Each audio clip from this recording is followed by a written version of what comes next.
Emmanuel Hostin, the husband of The View host Sunny Hostin, has been accused of widespread insurance fraud, and Sunny basically admitted to it on camera. Let's talk about it. Like my husband, operates on someone even though they don't have insurance, and then has to sue health insurance companies to get paid for the work that he's been trained his whole life to do. The true sign of the apocalypse is someone that dumb has a law degree.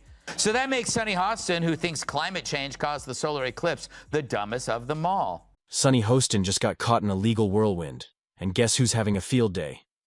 Yep, Greg Gutfeld and Kat Timpf are roasting her harder than a Thanksgiving turkey.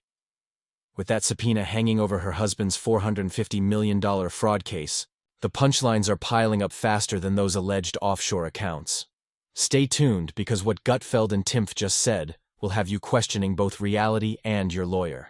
Nah, you look tantalizing. You know, I make fun of The View a lot, but that's only because they keep talking.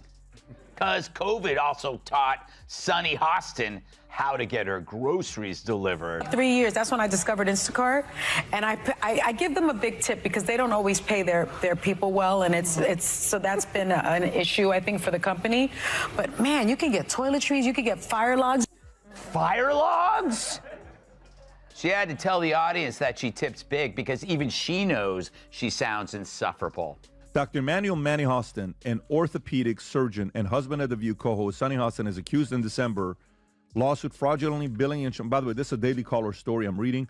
The lawsuit alleges Hostin knowingly provided fraudulent medical and other healthcare services in exchange for kickbacks and or compensation, and names him among nearly 200 defendants in one of New York's largest RICO cases. Wow. Sunny Hostin probably woke up that morning expecting to serve her usual dose of moral superiority on The View. A dash of elitism, a sprinkle of sanctimony, and a buffet of unsolicited lectures for America. But surprise, surprise, the universe had other plans. While she was busy playing judge, jury, and America's moral compass, bam! The headlines dropped like a gavel in Karma's courtroom. Her husband is now tangled up in a fraud case so massive it makes Bernie Madoff look like a kid running a lemonade stand. And I just want to hit myself in the face so I can feel something. You know, it's like so boring. He's like, yeah, I like Instacart, but don't worry, I tip the poors. But, you know, Joy, you actually don't like Instacart, and you do like the store. And then Joy is like, yeah, I do. I like to go to the store. I like to walk around and see what's at the store, what I do want, what I don't want. Maybe I want tuna fish, and I just want to hit myself in the... And Greg and Kat? And Greg and Kat? Oh, they feasted on it. Gutfeld practically licked his fingers after dishing out his punchlines, treating the scandal like it was dry-aged hypocrisy sliced tableside. This wasn't just another segment, it was a gourmet roast, served on a silver platter with a side of smug sauce. Kat? She took one look at the headline and laughed like someone who's been saving receipts for years. It's about The View. It's become like a medical hospital that displays human misfailure. Like it's like here, let's look at this political oddity. Ah! You know, it's like it really is like the left-wing equivalent of a carnival sideshow, except instead of bearded ladies and fat clowns and two-headed cows. Well, let me rephrase that.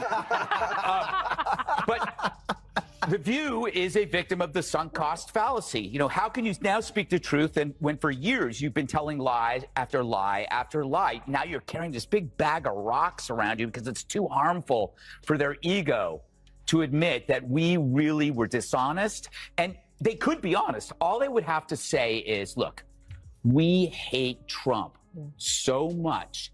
We were willing to lie about Joe Biden because we felt he was preferable. We thought our lying and our cover-up was on your behalf. Just say that. You're still scum, but at least you're honest scum. This was For Kat, this wasn't breaking news. It was destiny in designer heels. She could hardly contain her delight as she watched Sunny's halo melt under the heat lamp of justice, revealing the sparkling crown of contradiction beneath. When your own household Let's suddenly starts be real. If hypocrisy were a luxury brand, The View would have franchised it by now. And Sunny, she's been the top saleswoman. Because let's be You honest, can't barely dish out contained the daily joy diatribes as she about watched ethics and Sunny's halo corruption, slowly then melt quietly under the slip heat off lamp of stage when your justice own and life breaking news to her. starts It was looking like a destiny deleted scene in from The designer Wolf of heels. Wall Street. She could Sorry, Sunny, but that's not how moral consistency works. The witch's coven finally shows me some lovin'. Yesterday on The View, yours truly was the subject of conversation. Apparently, the broads have no idea who I am, or so they say. Hit it, Gladys. They said that Gutfeld talks about you all the time. Who is he? Well, really, who is he? I don't watch the show. He has a show. I don't watch the never show. heard of him. Yeah. I guess he's just obsessed with me. No. Next, Joy's going to say she's never heard of carbs. Seriously, her denial of knowing me is as believable as her red hair. But obsession? I mean, come on, Joy. Where would you even get that idea? Like Joy Behar's face, it's looking worse and worse by the day. More full of crap than Joy Behar after a night of scotch and Taco Bell. Her being named Joy is like me being named ugly. Joy wasn't there on the show. Apparently Mondays are her days off when she feeds in the pasture. It now smells like a humid day inside Joy Behar's moo-moo. That's how plot holes in bad movies work. Except this time, the script was written by Karma and edited by Gutfeld's writing room. Greg even joked that Sunny should start a new segment called Allegedly Yours, where she serves up hot takes from the moral high ground while dodging subpoenas. Kat chimed in with her signature deadpan saying, "Finally, a storyline on The View that's accidentally entertaining. If laughter is the best medicine, Greg and Kat just handed out a year's supply to everyone worn down by The View's usual doom and gloom routine. They weren't just reveling in the scandal. They were dismantling the entire structure of self-importance The View has built, like an overpriced IKEA bookshelf collapsing under the weight of its own contradictions. And as that thing came crashing down, Greg and Kat didn't flinch. They just poured a drink and raised a toast to poetic justice, served extra spicy. Greg didn't just dip his toes in sarcasm. He installed a sarcasm slip and slide and invited the whole country to take a ride straight through the ruins of Sunny's credibility. He weaponized irony like a tactical nuke, reminding everyone that Sunny spent the past few years delivering lectures so sanctimonious, they made Sunday sermons feel like TikTok sound bites. All right, Kat, did you ever see such a group? It's amazing how Joy and Whoopi became the smart ones. For me, the most shocking thing about the conversation was how truly boring it was. They're like, well, the cicadas, they're cicadas. Okay, but it was like every 100 years. No, it's every 17 years. Do you know how many Emmys this show has?